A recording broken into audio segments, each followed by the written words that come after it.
When we rely on ChatGPT or any AI platforms to create for us, it loses that, oh, yes, this is what I want to share moment. Your content becomes a little bit devoid of humanity. I love using ChatGPT to help me create content, but what I found when I relied fully on ChatGPT to create content is that it missed the mark ever so slightly. And the reason why it misses the mark is because it doesn't come fully from us. I think that when we create content from a place of, yes, this is what I want to share, this is going to be really helpful, this is definitely what my ideal client wants to hear, when it comes from that place, it's a stronger piece of content because we care, because we're passionate about it, because we put ourselves into that content. So in today's video, what I'm going to do is walk you through the process that I used way before ChatGPT hit the scene, and I still use it today, but I use it with ChatGPT. So when I'm researching ideas for content, I never go to ChatGPT first. I do this instead. Let's dive in and let me show you what I'm talking about. Before we can even think about finding content, we need to know who we're finding content for. So that means understanding who our ICA, our ideal client avatar, actually is. Who are our ideal clients? What kinds of questions are they asking? What are their pain points? Or with this landscape, with everything that's going on in the world, what are their questions? What are they worried about? What are their biggest concerns? We need to understand those before we can even think about finding really good content. Because if we go into Google and we say, what are home buyers struggling with right now? That's way too general. So when we know our clients, when we understand the type of people that we want to work with, when we know their psychographics and their demographics, then we can start to think about the types of questions that might be plaguing them at night before they fall asleep. And so let's pretend for a moment that I'm a real estate agent and I have clients who are on the younger side and they really want to start building some equity. They want to build their wealth portfolio and they just don't see how, right? They want to buy a home, but they're not sure how. So I work with a lot of first-time home buyers, and the questions that I see all the time, the questions that are landing in my DMs, landing in my inbox is, hey, I really want to buy a home right now. I don't really have enough money, and I've heard this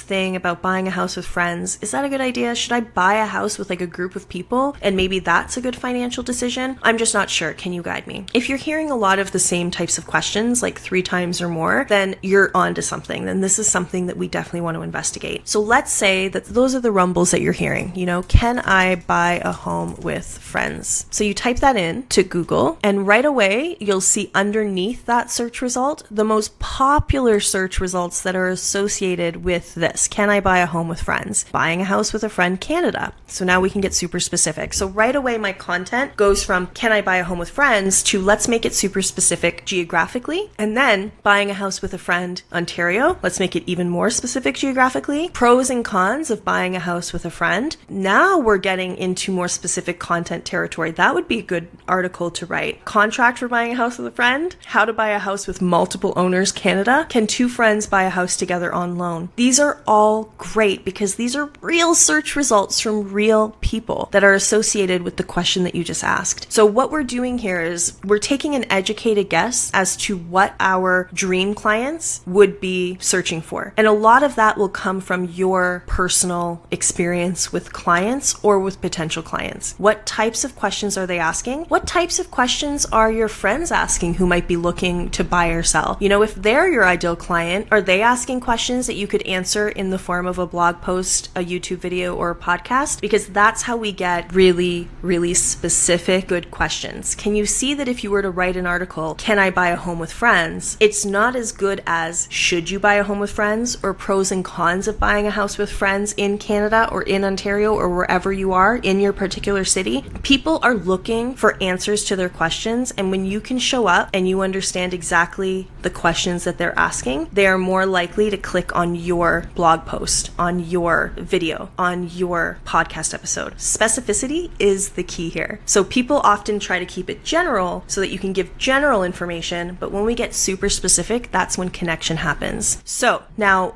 that's not where we stop.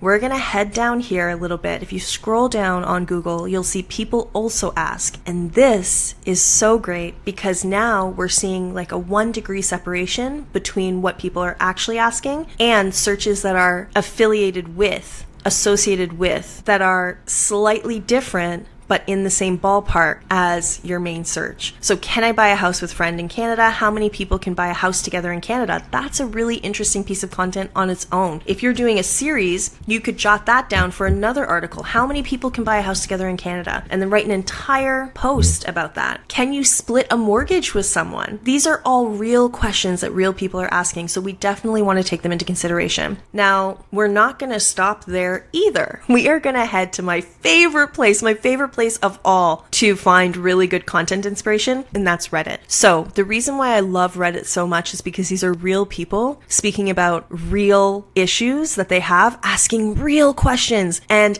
people on Reddit are super duper opinionated. And so we're getting real, raw opinions about a particular topic. And that is a gold mine to create lots of different content pieces. So let's click and look at what's happening. Buying a home with friends. I was discussing with my wife recently the possibility of buying a home with our friends, also a couple. All four of us have good credit, make around $25 to $30 each, I'm guessing an hour, clean records, etc. Most of the homes in the area are around 1.3 million. Neither of us have children or plan on having them in the near future. My question is essentially, how feasible is this? Would we even have a shot at anything? I tried researching before, but got extremely overwhelmed. Two things here. Number one, the first part of this question is gold because you're getting such a specific question. And I don't know about you, but when I'm creating content, I find it so much easier to answer a question than to come up with the content off of my mind. So if somebody were to come up to me and say, hey, Melanie, how do I do this particular thing in Canva? Oh, no problem. Let me go show you. But if I have to sit here and think, what do people need to know about Canva? It can be really, really difficult to come up with content like that. So when questions come out, when people actually have real questions that are this specific, it is a gold mine for people like me who really need that structure in order to answer things effectively. So I was discussing with my wife recently, so married, two couples that are married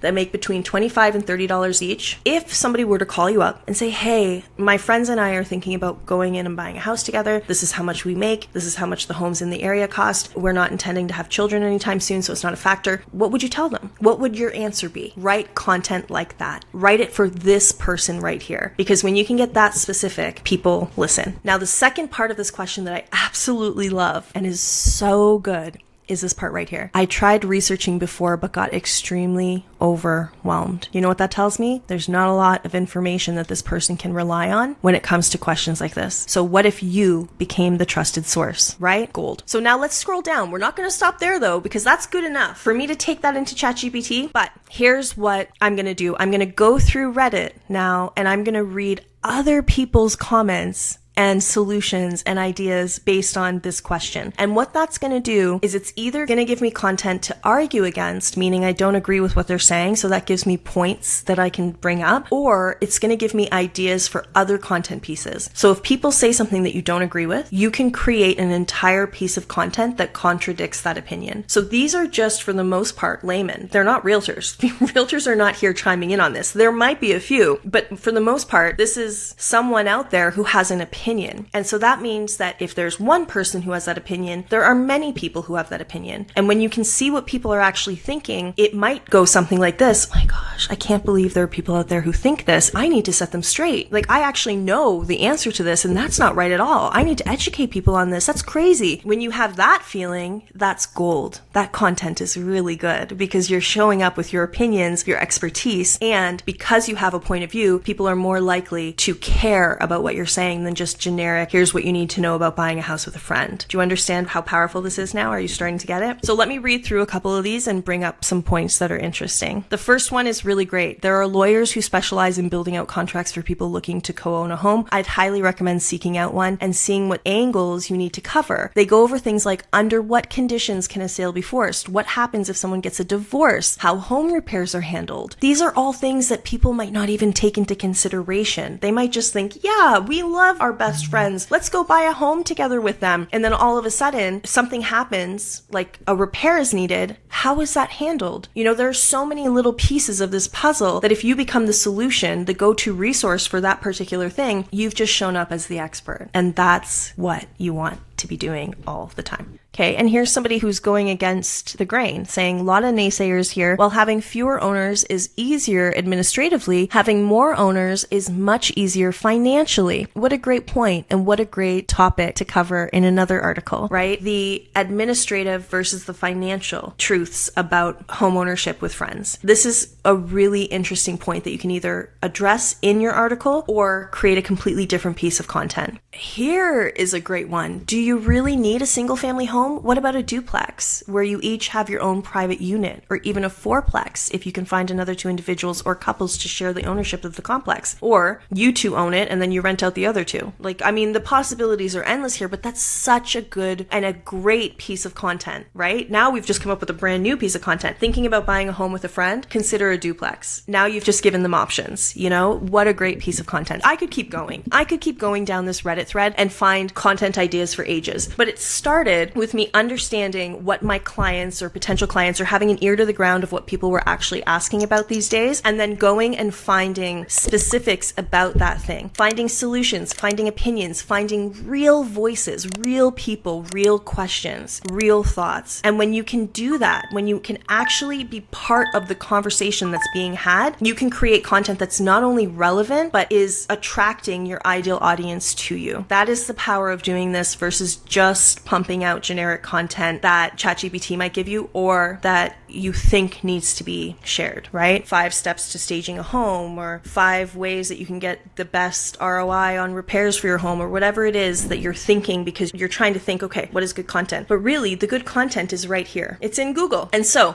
what happens next? Now you have found really great pieces of content. What I would do is copy this entire question over to ChatGPT. Hi, Chat. I would like to create a carousel post answering this question. I don't want to focus on financial. I want to focus more on things to consider. Like, here's the question. And then I'm just going to paste the question from Reddit. Okay, so I've given it a little bit of context of what I want. Let's see what happens. Slide 1, thinking of buying a house with friends. Here's what to know before you jump in besides just money stuff. Love it. So if I am thinking about this, I am definitely not scrolling past this because you've asked the question essentially, and then you've given me a little bit more here. So slide number 1, thinking of buying a house with friends. If somebody out there is thinking about buying a house with friends, they're going to stop on this and read it. That's good. Yes, it's possible and more common than you'd think, but the success of the setup depends on more on alignment than affordability. Perfect. It's contextualizing it. It's giving us a little bit of context as to what you're going to be talking about. And then we start with slide 3. Start with real conversations. What happens if someone wants to sell early? What if one couple breaks up? These are all really good pieces of information. Slide number 4, biggest pros of co-buying with friends. You can afford more, blah, blah, blah, blah, blah. Slide 5, biggest cons. Slide 6, a co-ownership agreement is non-negotiable. Slide 7, before the paperwork, ask this. Slide 8, perfect. Now, if you want more juice in this is good on its own. I'm happy with this. I do not hate this at all. I think it can be a little bit more interesting. It's reading a little bit dry. So I would just give it that instruction. I would say, hey, this is sounding a little bit like I'm sitting across from a lawyer. Can we make it a little bit more friendly, etc., etc. But that's not the point. You have your own relationship with your chat, and I have tons of videos that teach you how to use ChatGPT. But for the sake of this video and tutorial, it's just about understanding that you can go out there and find really good pieces of content,